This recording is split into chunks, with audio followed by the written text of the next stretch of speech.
Bismillaahi Raxmaani Raxiim. Assalaamu calaykum waraxmatullaahi wabarakaatuh. Waxaad kusoo dhawaataan qayb kale oo cusub ama barnaamij kale oo bilaabi doona haddii la yiraahdo. Waxaynu hore usoo dhiganay qaybaha la yiraahdo Windows 10 hore usoo baranay barnaamijkii Word iyo barnaamijka loo yaqaano sida PowerPoint. Maanta waxaynu bilaabaynaa barnaamijka loo yaqaano Publisher. Barnaamijkan waxaa loo adeegsadaa in lagu diyaariyo waraaqaha kooban ee loo yaqaano waraaqaha xayeysiinta oo kale dadka loo qaybiyo, ama waraaqaha ID cardada ee laga samaysto, iyo waraaqaha shahaadooyinka oo kale. Barnaamijkan waa barnaamij lamid ah barnaamijyadii hore sida marka la isticmaalayo online terminalka. Waynu kusoo dhiganay barnaamijkii Microsoft PowerPoint. Dhammaan barnaamijyadu way ka siman yihiin qaabka loola soo degayo. Halka barnaamij ayaynu tusaale ku bixinay. Barnaamijka markaad rabtid inaad Wordka kula soo degtid, waa inaad sidii aynu ula soo degaynay markaan isticmaalaynay PowerPoint-ka aad isticmaashid oo keliya. Wax farqa u dhexeeya badanaa ma jiro. Keliyata waxay noqonayaan keliyata waxay ku kala duwanaanayaan ujeedooyinka loo kala isticmaalayo. Marka kan document buu ahaa, kana slides buu ahaa. Kan waraaqaha documentyada waxaasaa loo adeegsanay, kana presentation ayaa loo adeegsanay. Ujeedooyin kala duwan, laakiin qaabka waraaqadaha loola soo degayo ama slide ha ahaato ama document ha ahaatee waa isku mid. Casharkan ayaynu bilaabanaynaa. Ugu horreyntii waxaad tegaysaa Start menu, kabacdi halkaasi ayaad kasoo kaxaysanaysaa barnaamijkaaga. Xaggan waad ku qori kartaa sidoo kale Publisher.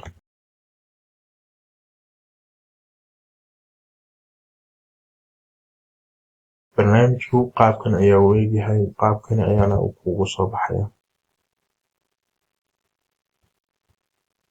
Halkan waxay noo soo geli doonaa waraaqahaynu samaysano haddii la yiraahdo. Qaybahan waa halkan idin sheegayna lahaa online terminalka ayaa lagala soo degayaa. Xaggan haddii aynu ku dhufano waxaynu arki doonaa iyadoo group laga dhigay waraaqihii. Yacni wixii advertisement ah halkaa la geliyay, wixii shahaadooyin ah halkaa lagu ururiyay. Waana installed templates, waa qaar kombiyuutarka kugu jira. Xaggan haddii aynu tagno tusaalahaan cardska oo kale, business cardska intaasoo kuna nooc bay arki karnaa. Marka kuwan waa templateyo ku diyaarsan oo keliya lagaaga baahan yahay inaad bedesho. Banner waxaa la yiraahdaa Word ka haban oo aad ku qorto qoraal. Waxaa macna samaynaysaa. Bannerradan iyagana laftooda isticmaali doona haddii la yiraahdo. Aan ugu horeysiino waxaa loo yaqaano waraaqaha xayeysiiska oo kale. Xagga maintain built-in inta baa waraaqo loogu talagalay inaad si default ahaan u adeegsato oo aad bedelatid waxyaalaha aad rabtid. Xaggan waa qaar maran oo sizes kala duwan ah. Marka taasaynu dooranayna kabacdi create baynu leenahay. Intaa wixii ka dambeeya waxaanu bedelaynaa oo keliya magacaanta iyo qoraalada iyo sawiraanta aynu bedelaynaa haddii la yiraahdo.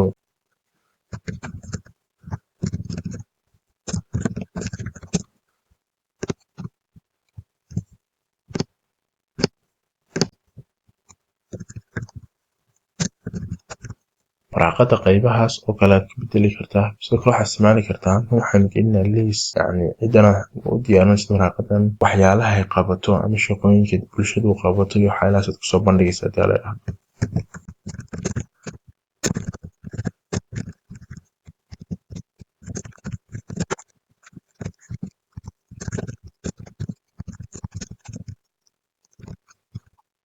Markaad saa u qoratid waxaad sidoo kale samayn kartaa qaybaha aan u baahnayn oo kale waad iska delete gareyn kartaa. keliya raad kale ku dhufo kabacdina delete object.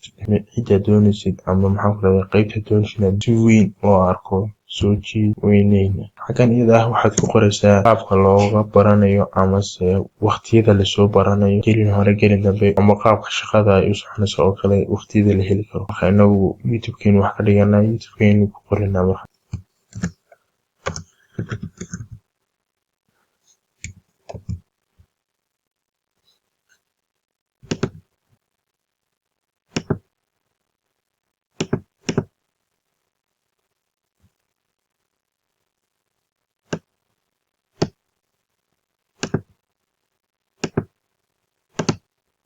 qaybta hoose waxaa soo gelin doontaa loogada meesha aad u sameynaysid xayeysiis. Marka halkan nagu waxaan soo gelinaynaa loogada. Waxaan tegaynaa groupka loo yaqaan tabka loo yaqaano insert.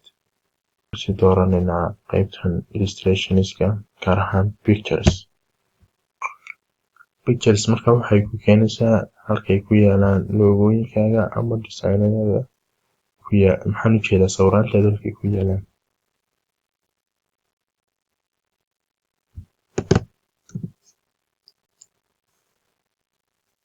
markaa size iska soo yareyso ama intaanad yareen design yar bedel noocaas qaabkan format waa picture style waa halkii word oo kale noogu jirtaa designka ayaad sawirkaaga ayaad bedeli kartaa qaarkood frame bay u sameynayaan qaarna frame uma sameynayaan kaasoo kale frame aad u weyn buu sameynayaan halka kan mid dhexdhexaad ah kaasina wax frame ah uma sameynayaba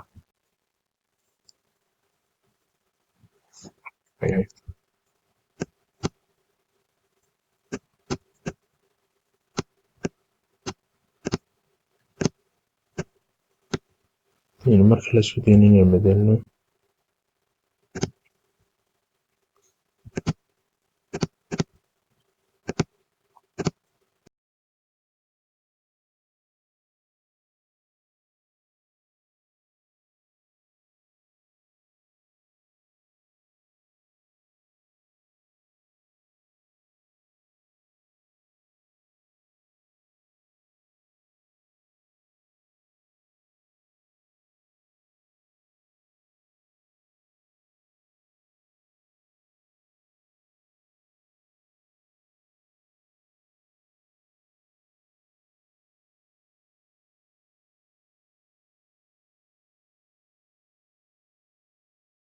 qaabka kor loogu qaadayo iyadana waa iska fududahay kaliya kor u jeed ama arrow-yada computerkaaga loo isticmaalaya laakiin shardi baa ku xiran inta aanad arrow isticmaalin calaamadda ay reference markay ku soo baxdo xagga doonaysid ku dhufo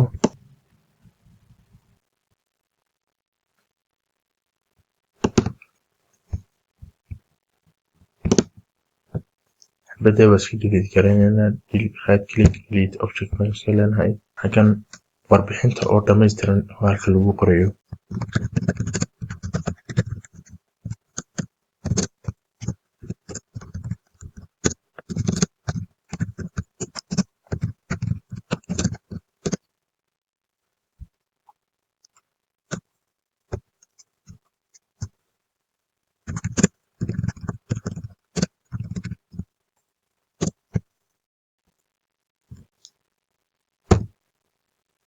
waxaa dhici karta inay waraaqada kugu yaraato waraaqada meel bannaan oo iyada ah oo kaliya qoraalada iyo waxaan ahayn dooro gifting oo kale aadna waraaqadaada wada weyneyn kartaa afarta dhinac aad weyneysid halkan taabo dhinaca midigna waa xaggan bidix waa xagga sarena waa xaggaas xagga hoosena waa xagga hoose haddaynu soo yar weyneyno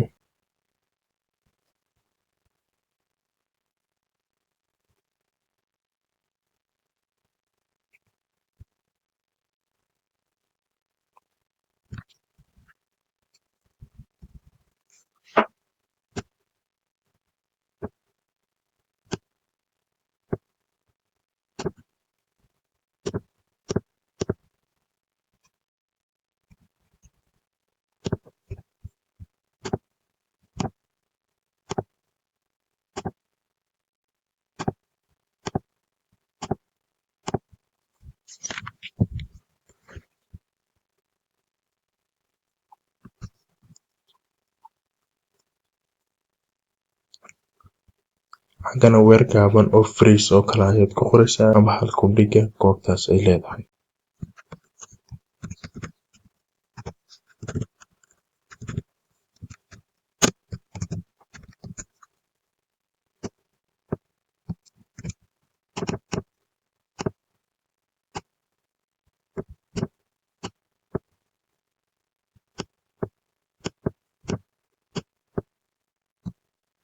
waraaqadu sanay kugu dhammaystiran tahay halkana taleefanka ama emailka aad iswada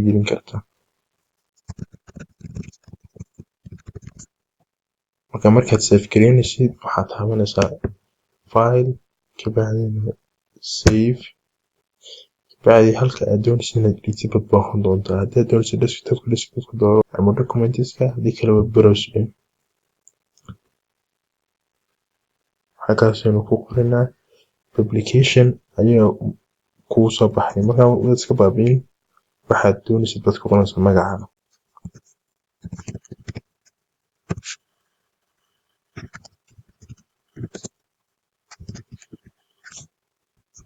save fadaradada waa inoo save gareysantay waraaqada magaceediina waxaa kusoo baxaya xagga sare. Assalaamu calaykum waraxmatullaahi wabarakaatu.